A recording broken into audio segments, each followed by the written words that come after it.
Summarise of the Pi Network AMA. The recent Pi Network AMA has created a stir. Are you one of those who doesn't have the attention span to watch the 20-minute video? Worry not. We have you covered. Welcome to Crypto Relic.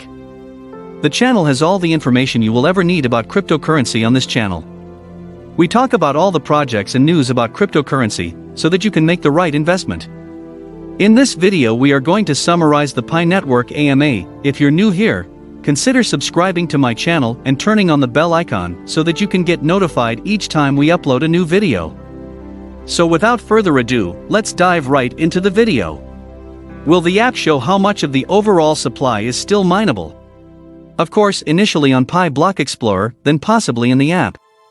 The circulating supply is already in the Explorer. Then you may deduce the rest from the new white paper. Will the locked up Pi be recirculated? Yes, according to our study, any locked up balance in other blockchains is included in the circulating supply. Will the lockups contain a countdown timer for pioneers to see how long they will last? Past loops will be listed, and as they expire on that list you can see how they affect the total local booster calculation. What if you lose your private key and can't create a new wallet within a week? What if my Pi balances move to that new wallet? Did you forget your private key? Because the Pi network will have confirmation. The answer is yes. So instead of waiting, the person simply waits. They have to wait a week before pressing the button to transfer it to their unit. Will there be a notification informing us of the upcoming balance transfer so that pioneers can change their look settings before the transfer is conducted and completed in the mainnet wallet? There will be a button that will allow you to begin the migration. After pressing this button, there will be ongoing transfers that will occur automatically based on the current local setting. As a result, you can alter the local setting as many times as you like before pressing the button, and after you press that button, the first transfer will take place whenever it takes place. However, if you change the lookup settings, the subsequent transfers will inherit whatever the current local setting is. As a result, there will be no surprises in that regard. Currently, notifications are provided to those who use the Pi browser when they receive a transmitter Pi. Similarly, you will receive a notification saying that X amount of Pi has arrived in your wallet, and you should go check it out. The notification will be sent at the time of transfer. Is the system designed to support only one wallet or pioneer, or will we be able to define and use numerous wallets within the app? For simplicity, it is preferable to start with just one. However, in the future we will be able to have multiples if we so desire. When and how will the Pi awards be distributed to the Kick validator? The quick answer is when we determine how much these prizes should be. But allow me to explain and clarify. As a result, the Pi network is currently requesting pioneers to pay 1 Pi as the cost of their Kick process. Now this single Pi must cover several validation stages performed by multiple people, so it's not enough that one validator says, "Yeah, this is the correct answer." There must be at least several, and an algorithm chooses them depending on how much they agree with each other. So the steps may include things like verifying that this ID is a valid ID of that specific country, or verifying that this picture matches that picture on the ID. Or verifying that if the data was not extracted automatically from the ID, then the Pi network needs to verify that this data actually matches the validator. Wherever a human validator will have to basically do that extraction, and developers may also be required to involve those validators in possible name appeals that are occurring. That for seeming years have never previously applied, so that we can have a person basically assess every appeal.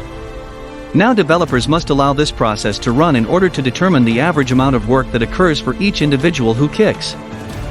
Hence we must first allow at least a few hundred or several thousand people to complete KYC in order to obtain an accurate estimate of that number. As a result, we can assign a value to how much each of these processes will attribute to the validator. For the time being, all accumulated Pi goes into a pool, and once Pi developers have an accurate estimate of the amount of Pi that needs to go into each piece of labor, we will begin distributing it. The Pi network has also taken precautions to protect its users' privacy. Here are some actions to take. The person validating the image inside the document versus the selfie will just see the image, and will not see the framework or the document's appearance. However, for those who are viewing the document, we are attempting to cover all of the private information as well as the image, so that the different validators are exposed to only a subset of the one pioneer's information, thus protecting the privacy of the pioneer to some extent. Furthermore, why do we have a pool and then distribute it? Why can't we build something like, "Oh my Thigh only goes to people who validate mine"? The reason for this is that all Kik pioneers going through Kik that require work from validators do not necessarily successfully pass the Kik. This means that if they don't pass their Kik, they will never have the Pi to pay for the validation work done by the crowd workers in the first place. However, the labor done by the validators will actually fall on the people who fail. The KYC, which is still worth lowering and compensating for. So in that situation, the pool will be contributed by everyone who successfully passed Kik and is able to have the Pi, which they truly have, and then pay for the service. The pool is then divided among all validators based on whether or not the key case was successful. The outcome of the specific pioneer's Kik should have no bearing on whether the validator's effort should be reimbursed or not.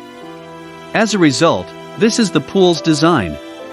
The primary cause, when are the Kik validators going to be chosen, is there a set date for this to begin, what are the requirements for validators going to be, how long is the training going to last, who will be held accountable for this, is there an automatic evaluation testing and training system integrated into the KYC for crowd employees or validators. This is a common use for crowdsourcing and designing in computer science.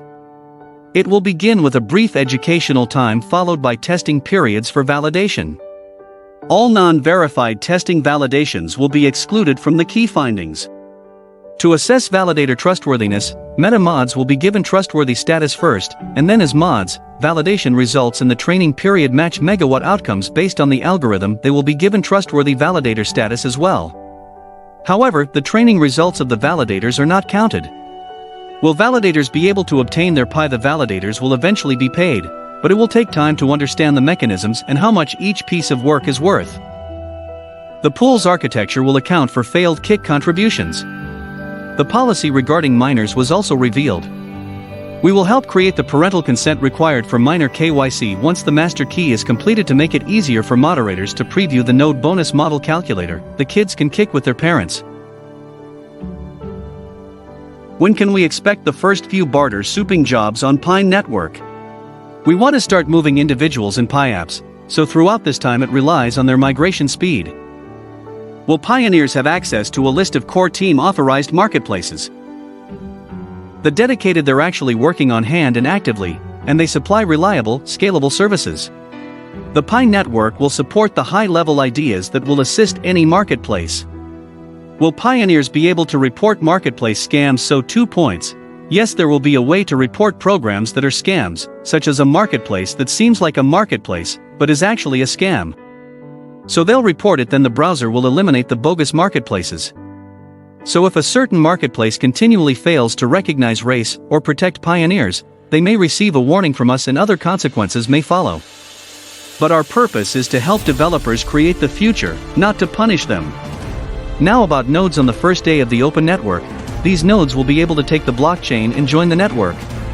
During this time period, the node application will be greatly improved on the mainnet. How many nodes are active now? Every day about 70,000 potential nodes are active.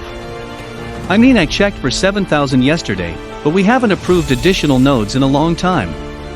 So during the enclosing, the mainnet will approve more nodes and potentially even allow anyone who wants to be a node to become one without approval, that afterward all the nodes with a long history and greater reputation will obviously be trusted more. If this video was helpful to you, please like the video, comment, and share it with others, so that other pioneers and intending pioneers can watch it too. Don't forget to subscribe to my channel and hit the bell icon, so that you can get notifications each time we release a new video about Pi networks. Latest update.